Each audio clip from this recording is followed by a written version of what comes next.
Hey guys, welcome back to channel. இன்றைக்கி video வந்து பார்த்திங்கனாக்கா ரொம்பவே ஸ்பெஷல். ஏன்னா பார்த்தீங்கன்னா இந்த மாதிரி நம்ம வந்து வீடியோ வந்து போட்டதில்ல. ஃபர்ஸ்ட் டைம் வந்து நம்ம ஒரு ஃபுட்டு வந்து ட்ரை பண்ண போகிறோம். அதோட எக்ஸ்பீரியன்ஸ் எப்படி இருக்குது, டேஸ்ட் எப்படி இருக்குன்னு அந்த வீடியோவில் பார்க்க போகிறோம். அதில் ஃபர்ஸ்ட் வந்து என்னென்னு பார்த்தீங்கன்னாக்கா தூத்துக்குடி ஸ்பெஷலான மேக்ரோன்ஸ் தான் வந்து ட்ரை பண்ணியிருந்தேன். இன்னும் லைஃப்லேயே வந்து பார்த்திங்கன்னா இதான் ஃபர்ஸ்ட் டைம் எவர் நான் வந்து ட்ரை பண்ணுறது. எனக்கு வந்து பார்த்திங்கன்னா எனக்கு ஸ்வீட்னாலே வந்து பார்த்திங்கன்னா ரொம்பவே பிடிக்கும். அதில் வந்து பார்த்திங்கனாக்கா இந்த மேக்ரோன் வந்து ரொம்ப நாளாகவே ட்ரை பண்ணணும்னு சொல்லிகிட்டே நான் இருந்தேன். பட் வந்து பார்த்திங்கன்னா இப்போ தான் எனக்கு வந்து சான்ஸ் கிடச்சிருந்துச்சு. என்னோடய ஹஸ்பண்ட் தான் வந்து வாங்கிட்டு வந்திருந்தாங்க. ஃபர்ஸ்ட் டைம் வந்து ட்ரை பண்ண போகிறேன் எப்படி இருக்குது அப்படின்னு சொல்லிட்டு ஒரு க்யூரியாசிட்டிலாம் வந்து ட்ரை பண்ணேன். பட் ஆக்சுவலி வந்து பார்த்திங்கன்னா எனக்கு ரொம்பவே பிடிச்சிருந்துச்சி. சூப்பர் ஸ்வீட்டாக இப்போ சொல்லும்போதே அவ்வளோ கிரேவிங்ஸாக இருக்குது.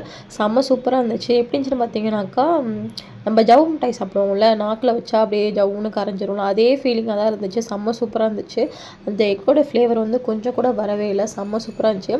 அது மட்டும் இல்லாமல் வந்து பார்த்திங்கனாக்கா, நம்ம ஒரு ஒரு பைட்டுக்கும் வந்து பார்த்திங்கனாக்கா அவ்வளோ கேஷ்யூ வந்து இதில் கிடச்சிருந்துச்சி. ரொம்பவே சூப்பராக இருந்துச்சு. எனக்கு ரொம்பவே பிடிச்சிருந்துச்சி. உங்களுக்கு யாருக்கெல்லாம் வந்து மேக்ரோன்ஸ் வந்து பிடிக்கும்னு சொல்லிட்டு மறக்காமல் கமெண்ட் பண்ணுங்கள். மேக்ரோன்ஸ் பிடிச்சவங்க ஃப்ரெண்ட்ஸ்க்கு இந்த வீடியோ ஷேர் பண்ணுங்கள். நம்ம இதேமாதிரி வந்து ஃபர்ஸ்ட் டைம் ட்ரை பண்ணுற ஃபுட் சீரிஸ் வந்து போடலான்னு இருக்கேன். உங்களுக்கு ஃபுட்டு பிடிக்கும் நம்ம சேனலை மறக்காமல் வந்து சப்ஸ்கிரைப் பண்ணிக்கோங்க. நம்ம நெக்ஸ்ட் வீடியோவில் பார்க்கலாம். பாய்.